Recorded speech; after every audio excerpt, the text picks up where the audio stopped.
Welcome back to the Patrick Lane Show, where we talk about personal finance, investing, and real estate. And wow, where are all my Dogecoin millionaires at? So today, do me a favor, smash the like button, hit the subscribe button, ring the notification bell for me. I really appreciate it. And it helps us to grow the channel by pushing out the video to other people who may be interested in seeing it. Well, today was the day. It was hashtag Doge Day. And of course, everybody was anticipating this run-up for Dogecoin today.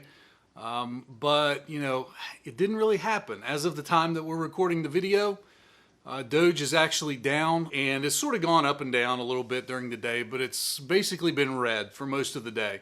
And so we've got to think about why that's the case, what happened, and more importantly, what does that tell us about investing in Dogecoin, investing in crypto, or investing in anything going forward?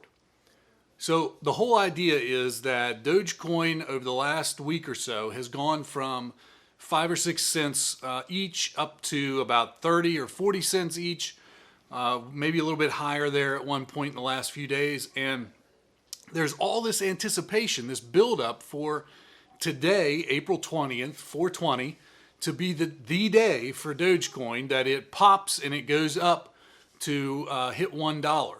And, you know, frankly, there was a lot of hype out there on social media and even in some of the mainstream media about Dogecoin millionaires. You know, there's stories about people who've invested in Dogecoin and they've taken, you know, a little bit of money and turned into millions of dollars.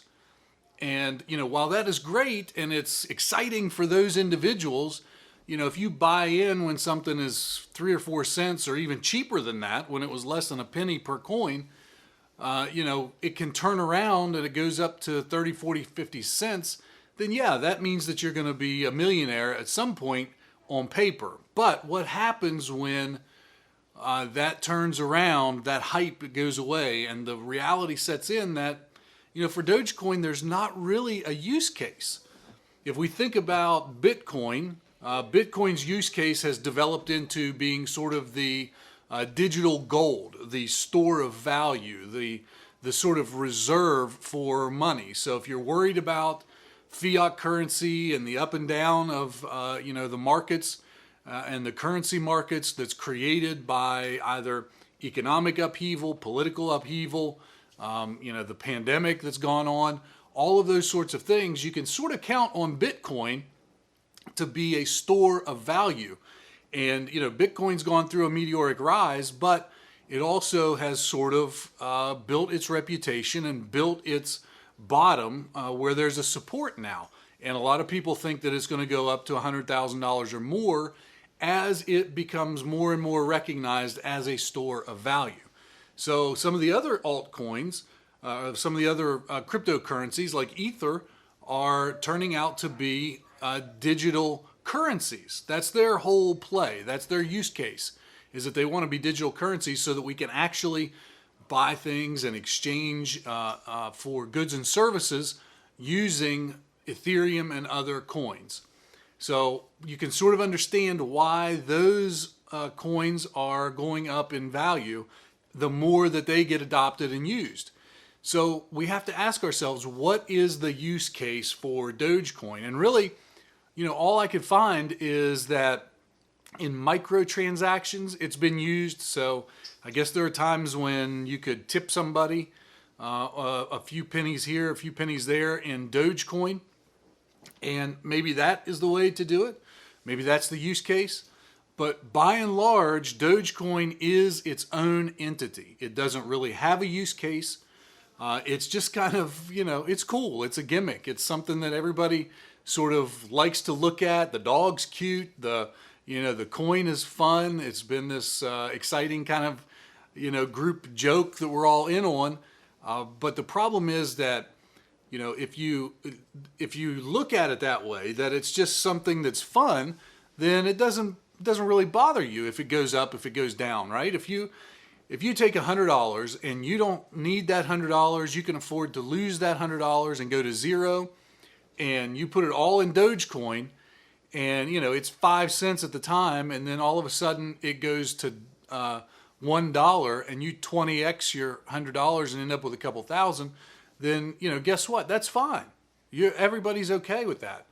But the problem is that when people who can't afford to lose the money start putting in, $1,000 or $10,000 or whatever the amount is, and then expecting Dogecoin to go up, when Dogecoin really just ends up bottoming out later on because the excitement, the fun, the joke has worn off. And so while there's a lot of use and value in a lot of cryptocurrencies, the altcoins, especially the ones that are, sort of meme coins like Dogecoin, you've got to be really, really careful. Now, does that mean you shouldn't invest in it?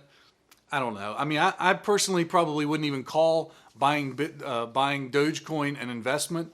I would think of buying Dogecoin more like, buying a lottery ticket or going to a casino and just, betting it all on a hand of blackjack or some color on the roulette wheel. But you've got to be able, if you go in those situations, if you're buying that, $100 worth of lottery tickets, if you're going to bet $100 on red, if you're going to bet $100 on blackjack, then you've got to understand you've got to be able to lose that $100 and not care. Because then if you come out the other end and you hit that scratch-off ticket and win $100,000, it's all good. If you lose that dollar or that $100 in scratch-off tickets, you're no worse for the wear. If you win at the roulette table or if you win on the blackjack table, that's great. But if you lose that $100, it's not going to impact your life whatsoever. And we've got to understand that going forward when we're looking at these sort of high risk, potentially high reward investments.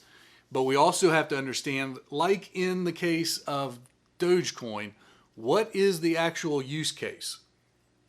What is it? Is it used for tipping? Is it used for actually providing payment or currency for services or goods? Is it a store of value?